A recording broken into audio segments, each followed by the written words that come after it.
বাংলাদেশকে একটি অনন্য উচ্চতা নিয়ে গেছেন সংগ্রামী জননেতা জনাব তারেক রহমান। জনাব তারেক রহমান।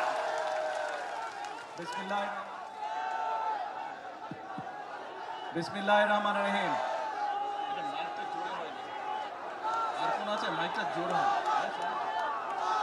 বিসমিল্লাহির রহমানির রহিম। কেমন আছেন প্রিয় এলাকাবাসী, প্রিয় মুরব্বীবর্গ, মা বোনেরা, প্রিয় দলীয় নেতাকর্মী ভাই বোনেরা, আসসালামু আলাইকুম। যতটুকু আমার মনে পড়ে, আমি আসার পরে চিন্তা করছিলাম, পরে দেখলাম সুমন সাহেব আর ইয়াসিন সাহেব ওনাদের বক্তব্যে কথাটা বললেন। সুমন সাহেব বললেন যে এই মাঠে 2001 সালের নির্বাচনের সময় আমি এসেছিলাম, সেদিন বোধহয় পুরো বরুড়াতে 8 থেকে 10টি জনসভা করেছিলাম এবং শেষ জনসভাটি খুব সম্ভবত আমি এই মাঠে করেছিলাম, সেটি ছিল সন্ধ্যার পরে, তাই না? সন্ধ্যার পরে ছিল বোধহয় মন্ত্রী সাহেব, রাত্রি 11টায় ছিল সেই জনসভাটি। সেই জনসভা শেষ করে পরে আমি ঢাকা ফেরত গিয়েছিলাম।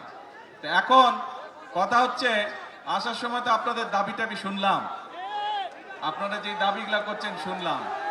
এখন প্রিয় ভাই বোনেরা, এক মিনিট কথা শুনতে হবে তো, চিৎকার পড়লে কথা বললে লাভ নাই, তো চিৎকার পড়লে হবে না, আস্তে ধীরে সুস্থে ঠান্ডা হতে হবে। এখন এই যে আজকে তো আমি কোথায় যাচ্ছি জানেন? বলেন তো কই যাচ্ছে? চাঁদপুর। কেন যাচ্ছে? খাল খনন। আর কি? হ্যাঁ, ফ্যামিলি কার্ড। তার মানে 1 খাল খনন, 2 ফ্যামিলি কার্ড। আচ্ছা ভাই কোন তো, এই খাল খননের কথা কবে বলছি আমরা যে খাল খনন করব? নির্বাচনের আগে। ফ্যামিলি কার্ড মা বোনদের হাতে সারা বাংলাদেশে 4 কোটি পরিবার আছে এবং প্রত্যেক পরিবারের হাতে ধীরে ধীরে আমরা ফ্যামিলি কার্ড পৌঁছবো। এই কথাটি কবে বলছিলাম? আচ্ছা, কবে? নির্বাচনের আগে। আরো তো আছে, কৃষক কার্ডের কথা বলছিলাম, মনে আছে? কৃষক কার্ড কি দেওয়ার কাজ শুরু করেছে? কবে বলছিলাম? নির্বাচনের আগে। তারপরে এখানে আসার সময় দেখলাম বিভিন্ন মসজিদ মাদ্রাসার ইমাম সাহেবদের, খতিব সাহেবদেরকে, তাদের ব্যাপারে একটা কথা বলছিলাম। বলেন তো কি বলছিলাম? আমরা বলছিলাম তাদেরকে আমরা সম্মানের ব্যবস্থা করব। সেই কাজও আমরা কি শুরু করেছি? সেই কাজও আমরা শুরু করেছি। বাংলাদেশে প্রায় 7,000 মসজিদ বলেন, মাদ্রাসা বলেন বা বিভিন্ন অন্য ধর্মের যেগুলো প্রতিষ্ঠান আছে, সেখানে যারা ধর্মীয় গুরু আছেন তাদেরকে আমরা রাষ্ট্রের পক্ষ থেকে সম্মানের ব্যবস্থা করেছি। তার মানে দাঁড়ালো কি, যেই কয়টা বললাম, আমরা দেশের মানুষকে বলেছিলাম খাল খনন করব, আপনারাই বললেন কাজ শুরু করেছি। দেশের মানুষকে আমরা বলেছিলাম আমরা মা বোনদের হাতে ফ্যামিলি কার্ড পৌঁছে দেব, সেটাও তো শুরু হয়েছে নাকি? আচ্ছা, দেশের মানুষকে আমরা বলেছিলাম আমরা কৃষক ভাইদের হাতে কৃষক কার্ড দিব, সেই কাজ শুরু হয়েছে? এখনো পুরোপুরি শুরু হয়নি, অল্প করে শুরু করতে হয় প্রথমে, কিন্তু শুরু তো হয়েছে নাকি? আচ্ছা, তারপরে দেশের মানুষকে বলেছিলাম যে ইমাম সাহেব সহ যারা আছে তাদেরকে আমরা সম্মানের ব্যবস্থা করবো, শুরু হয়েছে? দেখেন আপনারাই করলেন, সবগুলো শুরু হয়েছে। এরকম আরো কিছু কথা বলছিলাম। তার মানেটা দাঁড়ালো কে?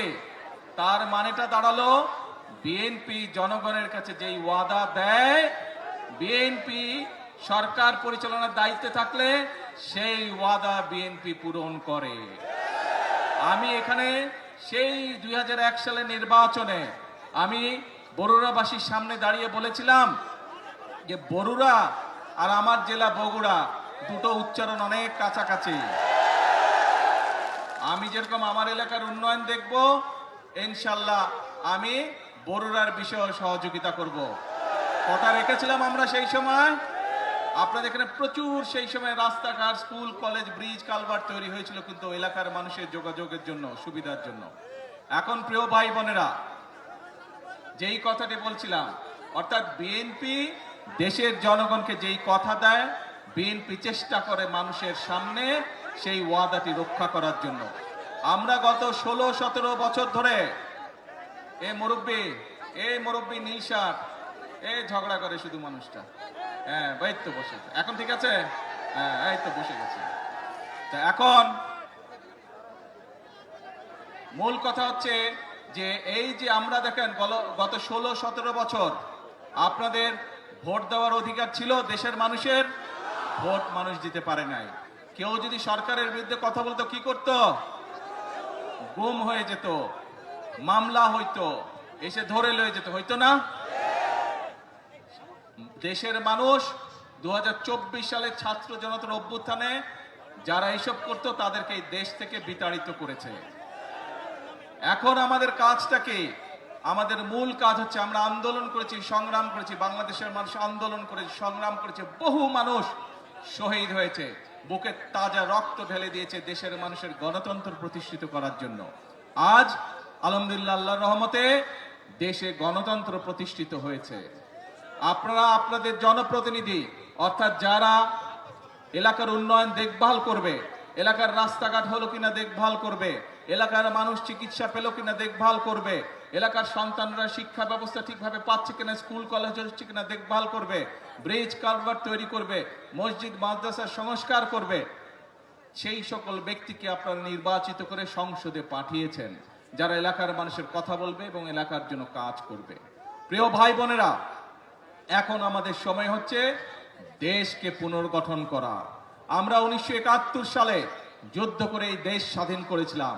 ঠিক একই সময় পৃথিবীর অনেকগুলো দেশ, আমাদের এই এশিয়া মহাদেশে অনেকগুলো দেশ সেই সময়ও স্বাধীন হয়েছিল, তার একটু আগে পিছে দিয়ে, কিন্তু সেই দেশগুলো আমাদের থেকে অনেক এগিয়ে গিয়েছে। আমরা এক বিরাট স্বৈরাচারের কবলে পড়েছিল এই দেশ, এই দেশের মানুষ। সেই স্বৈরাচার থেকে, কবল থেকে এই দেশকে, দেশের মানুষ মুক্ত করেছে যেভাবে, ঠিক 1971 সালে হানাদার বাহিনীর হাত থেকে বাংলাদেশের মানুষ স্বাধীনতাকে ছিনিয়ে নিয়ে এসেছিল। প্রিয় ভাই বোনেরা, দেশ শুধু স্বাধীন করলে হবে না, দেশ যদি স্বাধীন করে, দেশকে যদি স্বৈরাচার মুক্ত করে, পরবর্তী কাজ হচ্ছে দেশকে পুনর্গঠন করা, দেশকে সামনের দিকে নিয়ে যাওয়া, দেশের মানুষের জন্য ব্যবসা বাণিজ্য চাকরি বাকরি এগুলির নিশ্চয়তা বিধান করা, দেশের মা বোনরা যাতে স্বাবলম্বী হতে পারে, সেটি শিক্ষায় হোক অথবা অর্থনৈতিক ভাবেও সেই ব্যবস্থা গ্রহণ করা, দেশের কৃষক ভাইরা যাতে স্বাবলম্বী হতে পারে সেজন্য সেই কারণে কাজ করতে হবে, দেশে যাতে মিল কলকারখানা তৈরি হতে পারে, দেশে যাতে বেকার সমস্যার সমাধান হতে পারে সেই জন্য কাজ করতে হবে, দেশে যাতে আইন শৃঙ্খলা সঠিক থাকে, মানুষ যাতে নারী হোক পুরুষ হোক দিনের যে কোনো সময় যাতে নিরাপদে রাস্তা দিয়ে চলাচল করতে পারে, যারা ব্যবসা বাণিজ্য করে তারা যাতে নিরাপদে ব্যবসা বাণিজ্য করতে পারে, এই ব্যাপারগুলোকে নিশ্চিত করতে হবে। প্রিয় ভাই বোনেরা, সেই সময় এসেছে, দেশকে আমাদের পুনর্গঠন করতে হবে। সেই জন্যই কিন্তু আল্লাহ রব্বুল আলামিনও বলে দিয়েছেন, যে জাতি নিজেরা পরিশ্রম করে আমি তাদেরকে সহযোগিতা করি। এবং সে কারণেই কিন্তু বিএনপি সব সময় একটি কথা বলে থাকে, করব কাজ সবার আগে। এই জন্যই আমরা এই কথাটি বলি। প্রিয় ভাই বোনেরা, যে কথাটি দিয়ে শুরু করেছিলাম, এখন হচ্ছে আমাদের দেশ পুনর্গঠনের পালা। কিন্তু দেশ পুনর্গঠন আমরা একা, সরকার একা পারবে না। এই আপনারা কারা? বাংলাদেশের কি হন আপনারা? আমার সামনে যে হাজার হাজার মানুষ কি হন? বাংলাদেশের, বাংলাদেশের নাগরিক। এই দেশটা কাদের? অর্থাৎ বাংলাদেশের মানুষের, জনগণ হচ্ছে এই দেশের মালিক। প্রিয় ভাই বোনেরা, সেজন্যই মালিক যখন নিজে দায়িত্ব নিয়ে তার দেশের দেখভাল করে, তখনই দেশ সামনের দিকে এগিয়ে যায়। এবং মালিক আজ দায়িত্ব দিয়েছে বিএনপি নামক একটি রাজনৈতিক দলকে বিগত 12 তারিখের নির্বাচনের মাধ্যমে। কারণ আমরা আমাদের যে সকল পরিকল্পনা বাংলাদেশের মানুষের সামনে নির্বাচনের আগে উপস্থাপন করেছিলাম, দেশের মানুষ 12 তারিখের নির্বাচনে সেই ম্যানিফেস্টোকে, সেই পরিকল্পনাকে সমর্থন দিয়েছে এবং বিএনপিকে সরকার গঠনের সুযোগ দিয়েছে। প্রিয় ভাই বোনেরা, এবং সেজন্যই আপনাদের কাছে যে সকল ওয়াদা আমরা দিয়েছিলাম, সেই ওয়াদাগুলো পর্যায়ক্রমিকভাবে আমরা বাস্তবায়নের কাজ শুরু করেছি। কারণ এই যে আপনারা যে দেশের মালিক জনগণ, জনগণের সমর্থন বিএনপির সাথে আছে। যে জনগণ দেশের মালিক, সেই জনগণের সহযোগিতা বিএনপির সাথে আছে। যেই জনগণ দেশের মালিক, সেই জনগণের আস্থা এবং বিশ্বাস বিএনপির উপরে আছে। এবং সে কারণেই প্রথমেই যেই কথাটা বলেছি, বিএনপি অতীতেও যতবার দেশের মানুষের সেবা করার সুযোগ পেয়েছে, দেশের মানুষকে যে সকল ওয়াদা করেছিল, বিএনপি তার সর্বশক্তি দিয়ে চেষ্টা করেছে সেই সকল ওয়াদা পূরণ করার জন্য। ইনশাআল্লাহ বিগত 12 তারিখের নির্বাচনের আগে আমরা যে সকল ওয়াদা দিয়েছি, পর্যায়ক্রমিকভাবে আমরা একটি একটি করে পর্যায়ক্রমিকভাবে সেই ওয়াদা পূরণ করব। এখন প্রিয় ভাই বোনেরা, আসার সময় আমি দেখলাম সবাই স্লোগান দিচ্ছে, কি চাই? কুমিল্লা বিভাগ। ঠিক আছে,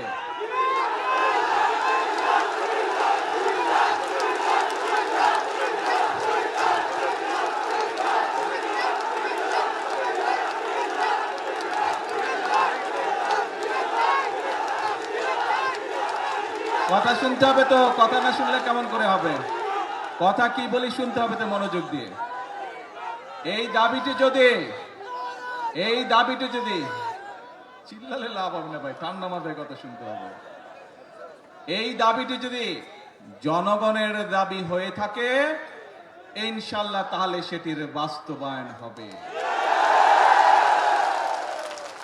আর আপনারা দেখেছেন দেশ গঠন, সরকার গঠনের পরেই আমরা নির্বাচনের আগে বলেছিলাম সারা দেশে কৃষকদের যাদের কৃষি ঋণ 10,000 টাকা পর্যন্ত আছে, সুদ সহ সেই ঋণ আমরা মওকুফ করব যদি আমরা সরকার গঠন করতে পারি। আমরা নির্বাচিত হওয়ার পরে, সরকার গঠন করার পরে প্রথম 10 দিনের মধ্যে আমরা সেই জবান রেখেছি বাংলা, এবং সেটি আমরা মওকুফ করে দিয়েছি সরকার থেকে। তার ফলে বাংলাদেশের প্রায় 12 লক্ষ কৃষক, সারা বাংলাদেশে 12 লক্ষ কৃষক এর সুবিধাটি পেয়েছে। 12 লক্ষ কৃষকের সুদ এবং ঋণ দুটোই মওকুফ হয়ে গিয়েছে। প্রিয় ভাই বোনেরা, বাংলাদেশ একটি কৃষি প্রধান দেশ। সমগ্র কুমিল্লা জেলা সহ আশেপাশের জেলাগুলোতে প্রচুর শাকসবজি উৎপাদন হয় এবং অনেক ক্ষেত্রে অনেক শাকসবজি এই এলাকা থেকে বিদেশেও রপ্তানি হয়। আপনাদের একটি দাবি হচ্ছে কৃষি বিশ্ববিদ্যালয়। আমি আগামী কয়েকদিনের মধ্যে শিক্ষামন্ত্রীর সাথে কথা বলবো এবং সবকিছু বিবেচনা করে আমরা উদ্যোগ গ্রহণের চেষ্টা করব যত দ্রুত সম্ভব। এই বিষয়টি আমরা চেষ্টা করব ইনশাআল্লাহ বাস্তবায়ন করার জন্য।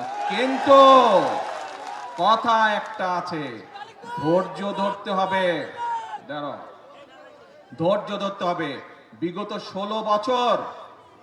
17 বছর যে স্বৈরাচার ছিল, এই স্বৈরাচার যেমন দেশের মানুষের উপরে অত্যাচার করেছে, নির্যাতন করেছে, গুম করেছে, খুন করেছে, মানুষকে গুলি করে হত্যা করেছে, মানুষকে গুলি করে জখম করেছে, একই সাথে এই দেশের মানুষের অর্থ সম্পদ তারা বিদেশে লুটপাট করে পাচার করেছে, জানেন তো নাকি?